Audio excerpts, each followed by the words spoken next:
Hey everyone, welcome back to another practice round for Disc Golf Valley Players Tour Week 6. Starting out with Frozen Valley, you got Frozen Valley Hole 1. As long as you have a calm wind here, this throw is the glide roll rive. Put the middle chevron right in this rock pile and give a straight pull back. Should have you slide down there and be up somewhere close to the basket. If you have a big headwind, you can go glide water skip or windbreak glide rive. A big tailwind, you might switch that up to the sapphire instead. Let's move on to Frozen Valley Hole 2.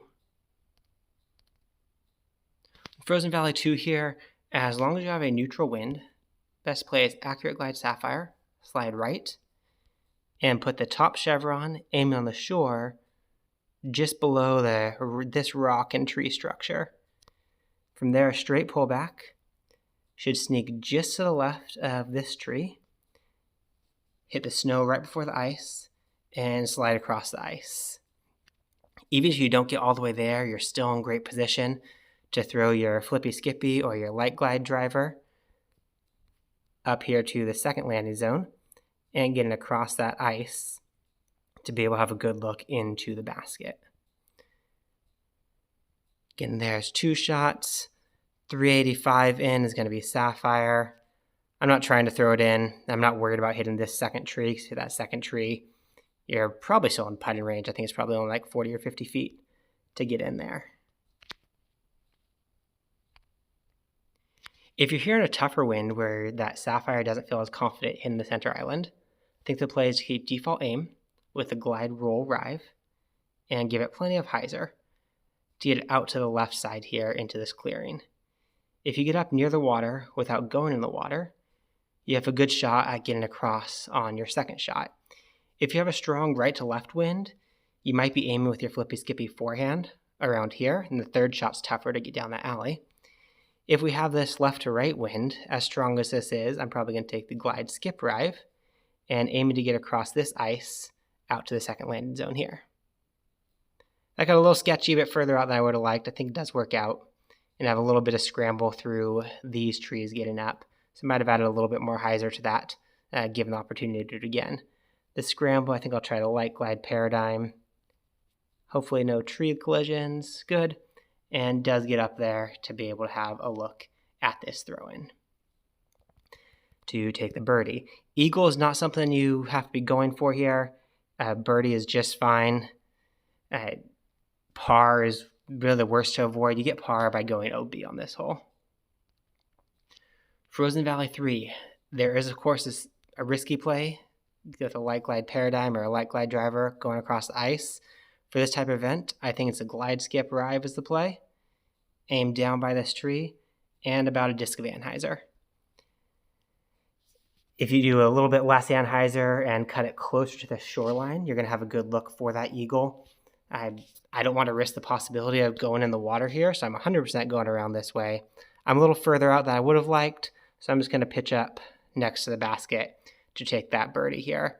If I get this within about maybe 100 to 120 feet, that's probably when I would be running that for eagle. Frozen Valley 4, if you want to go for the eagle, frankly, go watch one of Aaron Christensen's videos. That's the best way to learn that throw.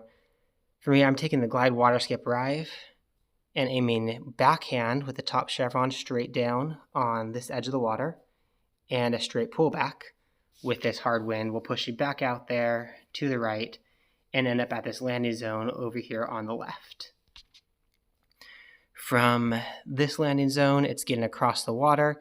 I believe the river will get there just fine. Adjust for the turn on that with the headwind that's going to add and be there to get your birdie. You can go for the eagle. I think there's lines that skate around the ice, try to get up close. There's a glide roll rive to get up close with the psycho line has been coined that Aaron Christensen runs. I think the best play for this event, though, is just take the birdie. Frozen Valley 5 is an angle control hole. Get that backhand glide skip rive, slide left, and put the middle chevron right about there on the tree. I don't have a good point that I aim for it. Then it's about getting this angle right. With this big headwind, or big tailwind, I'm going to try to put a lot on that. Make sure I get around that corner. This looks like it might slide up really nice without a dead skip. Dead skip, so prevalent on that hole. to be able to get this throw in for a potential eagle. Let's get those leaves out of our face if we can. Can't really. 80 feet downhill, 60, throw it about 50 to get that in there for that eagle. I'll try one more, see if we can show a bit less of a crazy wind coming in. This is a 2 wind, more typical. So I'm going to go glide, skip, arrive, side left, middle chevron right about there. And this is about my typical amount of turn. Looks like I might need a little bit more on that. It's pretty reasonable scrambling, no matter where you get up here, to get around this corner from 220. I'm going to take the harp up in the air and make sure it gets up there for the birdie. Bonus eagles, it's cool to get the bonus. If you're only getting the birdie, that's fine as well. And you're still going to be getting strokes on most of the field, and birdie will be good enough for top 50. Frozen Valley 6. This hole is don't leak left.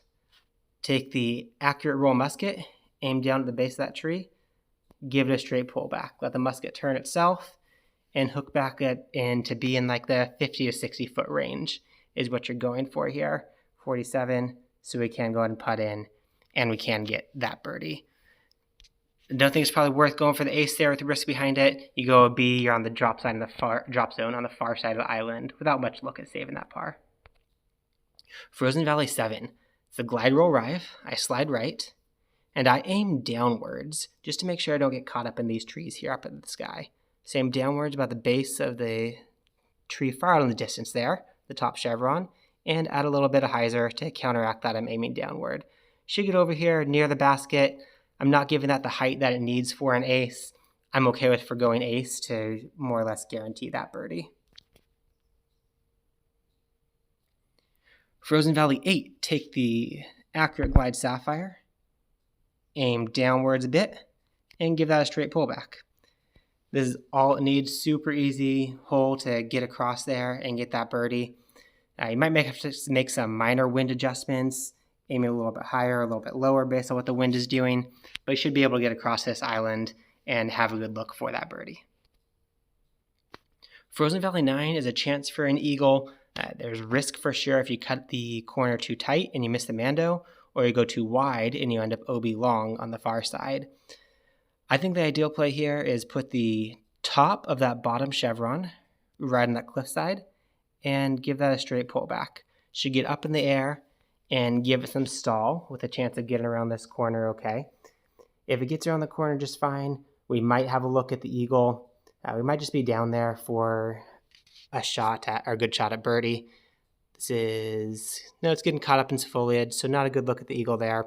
So I have no problem just taking the harp, pitching up in the air to get down there to get the birdie. I'm going to go back one more time, see if we can get a better throw off that tee to show you an eagle look too. You can see this wind is going to push it a little more around that corner. So I'll get that same aim point, get it up in there, and let the wind push this around the corner. If you're challenging through these trees, you're probably in a good position. It's pretty easy, reasonable to scramble if you get caught up in there. If you get through them, though, you might be down here for a really unfortunate OB kick. Let's see if we can save the par from there for funsies, or the birdie from there. Thanks for watching, guys. Hope you learned something new, and hope this helps you to stay bogey-free.